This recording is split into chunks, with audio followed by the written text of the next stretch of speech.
స్థానిక సంస్థల్లో బీసీలకు రిజర్వేషన్స్ కావాలని అనేక పోరాటాలు చేస్తూ ఉన్నాం. వాస్తవంగా ఇవేవి కూడా మేము డిమాండ్ చేస్తున్నవి కావు. కాంగ్రెస్ పార్టీ తనకు తాను ముందుకొచ్చి లోక్సభ ఎలక్షన్ సందర్భంగా అట్లాగే అసెంబ్లీ ఎన్నికల సందర్భంగా పిడికిల రాజు గారు వేదిక కొంచెం చేరియండి ఆయన.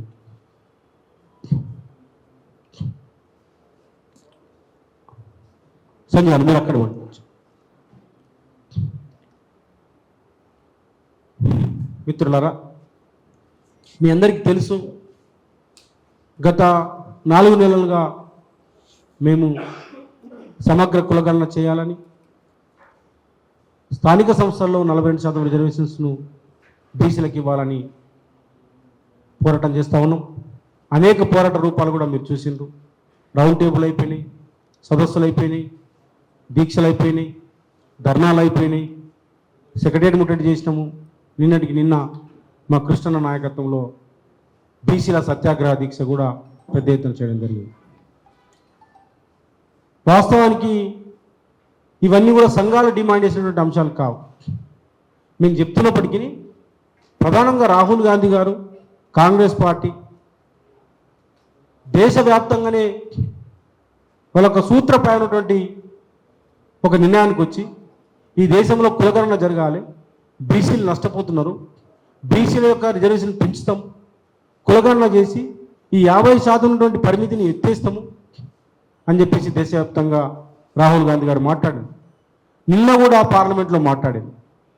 మరి అదే అసెంబ్లీ ఎన్నికల సందర్భంలో కామారెడ్డి డిక్లరేషన్ పేరిట రేవంత్ రెడ్డి గారు సిద్ధరామయ్యని, కర్ణాటక ముఖ్యమంత్రి సిద్ధరామయ్య గారిని తీసుకొచ్చి కామారెడ్డి బీసీ డిక్లరేషన్ పేరిట ప్రకటించి ఓట్లు దండుకొని ఇలా ముఖ్యమంత్రి కావడం జరిగింది.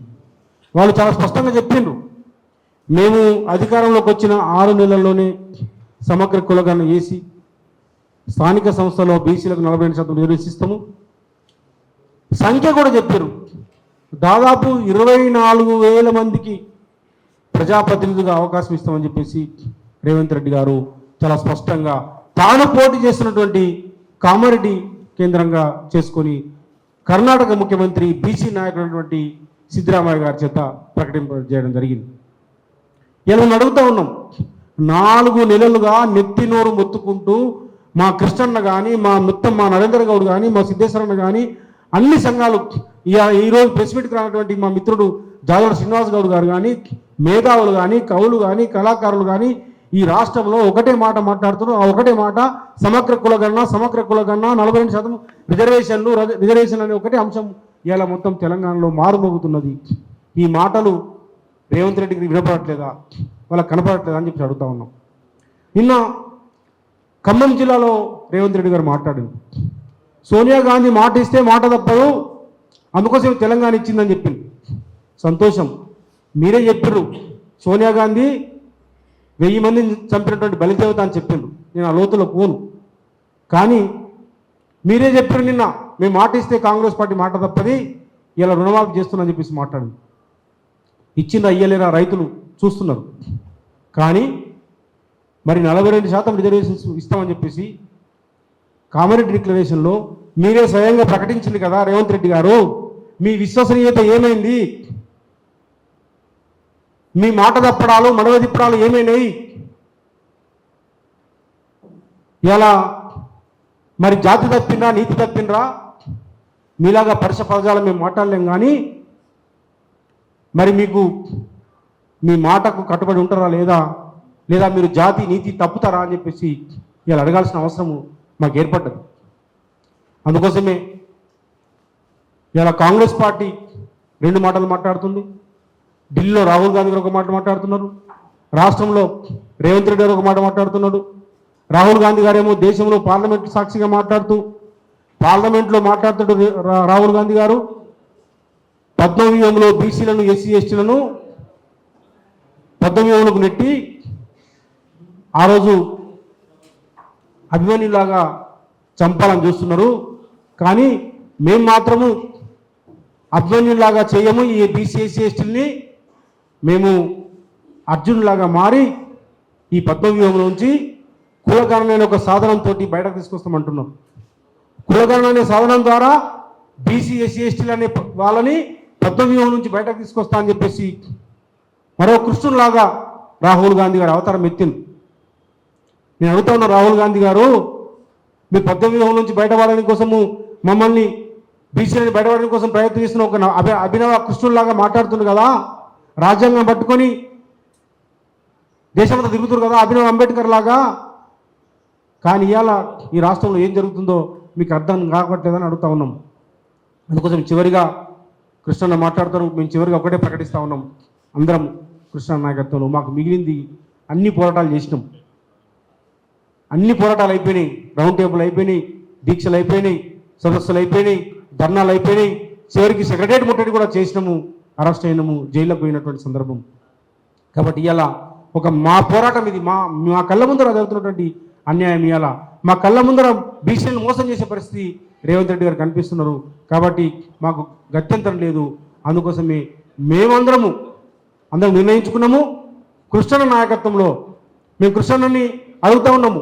కృష్ణన్న ఆరోగ్యం రీత్యా వారు ఆమరణ నిరాదీక్ష నేను కూర్చుంటా అంటే, అన్న మీరొద్దు, మీ తరపున మేమంతా కూర్చుంటాం, 42 మంది కూర్చుంటాం. 42% రిజర్వేషన్స్ కావాలి కదా మనకు, 42% కావాలి కాబట్టి 42 మందిని మేమంతా మీ తరపున సామూహిక ఆమరణ నిరాదీక్ష చేస్తాము. ఇది కేవలం 42 మంది కాదు, ఈ తెలంగాణ ఉన్నటువంటి 4 కోట్ల మందిలో 2 కోట్ల మంది ప్రజల యొక్క ప్రతినిధులుగా మేము 42 మంది కూర్చుంటాము. మేము సామూహిక ఆమరణ నిరాదీక్ష పోతాము. ఎప్పుడు పోతామంటే, నువ్వు మేము చెప్పినటువంటి మాటల్ని పెడచేయని పెట్టి, నువ్వు కులగణన చేయకుండా, 42% స్థానిక సంస్థలు రిజర్వేషన్ ఇవ్వకుండా, లోకల్ బాడీ ఎలక్షన్స్ ఏ రోజు షెడ్యూల్ ప్రకటిస్తావో ఆ రోజు మేము అందరం కూర్చుంటామని చెప్పి ఈ సందర్భంగా చెప్తా ఉన్నాం. నువ్వు కులగణన చేయకుండా, 42% రిజర్వేషన్ ఇవ్వకుండా, స్థానిక సంస్థల ఎన్నికలు నిర్వహించడం కోసము నువ్వు షెడ్యూల్ ఇచ్చినటువంటి రోజునే మేము 42 మందిని సామూహిక ఆమరణ నిరాదీక్ష చేస్తాము. దీనికి మొత్తం అన్ని పార్టీల యొక్క సంఘీభావాన్ని మేము కూడగట్టాల్సిన అవసరం ఉన్నది. అందుకోసమే కృష్ణన్న నాయకత్వంలో భవిష్యత్తులో రేపు అందరూ నిర్ణయించుకొని కృష్ణన్న నాయకత్వంలో ఆల్ పార్టీ రౌండ్ టేబుల్ సమావేశం పెడతాము. అంతమంది మేధావులని కూడా కన్సల్టేషన్ కమిటీ చేస్తాము. వేసి మేము చేసే దీక్షకి అందరం కూడా దేశం రాష్ట్రంలో ఉన్నటువంటి అందరూ అన్ని వర్గాల ప్రజలు సంఘీభావం చెప్పడం కోసము మేమందరినీ కూడా మీ అందరూ మద్దతు కోరుతా ఉన్నాము. ఇవాళ మేము ఒకటి నిర్ణయించుకున్నాము, మా చావో 42% రిజర్వేషన్స్ కావాలని చెప్పి మేము తేల్చుకుంటాం. ఇలా మేము అడుగుతున్నాము రేవంత్ రెడ్డి గారిని, మీరు నిజాయితీ ఉంటే, మీకు జాతి ఉంటే, నీతి ఉంటే, నిజంగా మీరు మాట్లాడినట్టు మాటకు మీకు విశ్వసనీయత ఉంటే మీరు 42% ఇమీడియట్గా కులగణన చేసి ఇవ్వాలి. అట్లా కాకుండా ఏ కార్యక్రమం చేసినా మాకు ఆమోదయోగ్యం కాదని చెప్పి తెలియజేస్తూ, మరి ఖచ్చితంగా మరి అన్న మాకు మద్దతుగా ఉన్నాడు. వారి ఆరోగ్య రీత్యా వారిని ఈ సామూహిక దీక్షలో పాల్గొనకుండా మాకు సంఘీభావం చెప్పాలని మేము కోరుతా ఉన్నాము. మేము మాత్రము ఏ రోజైతే రేవంత్ రెడ్డి గారు ఎన్నికల నోటిఫికేషన్ ఇస్తారో ఆ రోజే సామూహిక ఆమరణ నిరాదీక్ష మొత్తం విద్యార్థుల్ని, కవులు, కళాకారులు అందరినీ కూడగట్టుకొని, అన్ని సంఘాలు కూడగట్టుకొని మేము చేస్తాము.